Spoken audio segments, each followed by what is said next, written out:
बसंत से बाबा नाको ऊपर एते रागो ए शुभ एठी बसिछ जवाब दो शुभ किए शुभ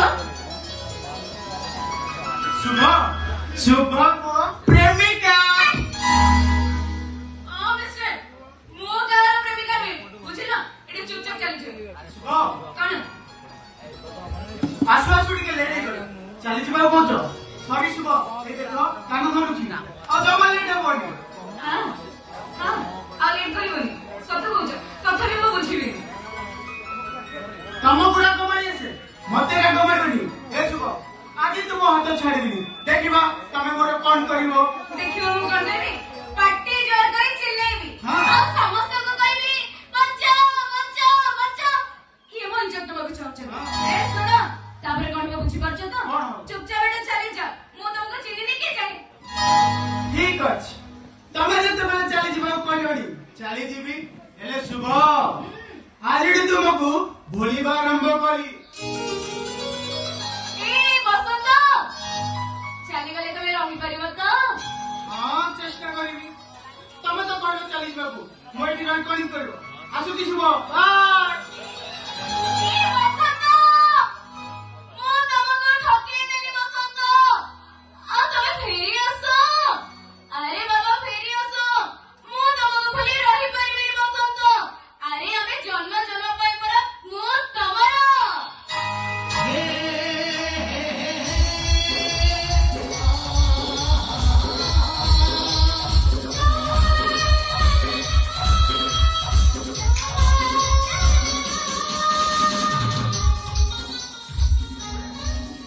क्या बसंत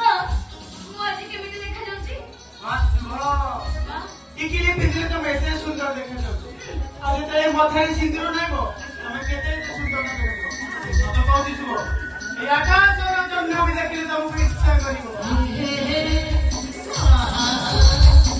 तमर तुके देखिबो ना सपालो ए चिंता मत करो हमर मने करबो एमती दियते मते मिली जान लागे तम पुरे अनेक स्वप्न देखि এই তো ধরনের ছাত্রঙ্গ মুখারবাণী স্বপ্নরে ঘটিছে রঙ্গরা মহল অজিও মহলটা এই পারিজাত ফুলের সজা হয়েছে তবে আকাশ তো বলি জনটা সেইটি দেখা যাচ্ছিল আর উপর তারা মানে তারা পুরাই হসুজি রে ଆଉ ସେଇ ମନରେ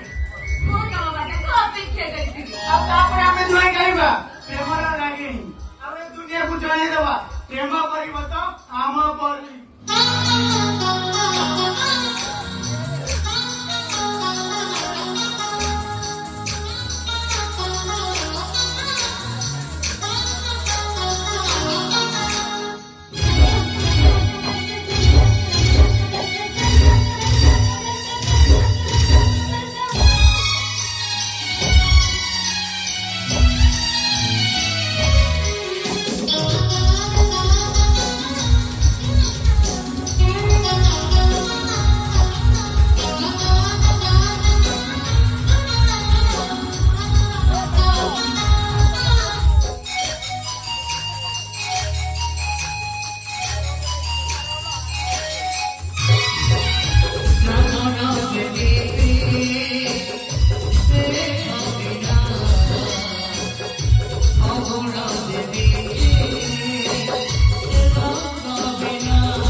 है तो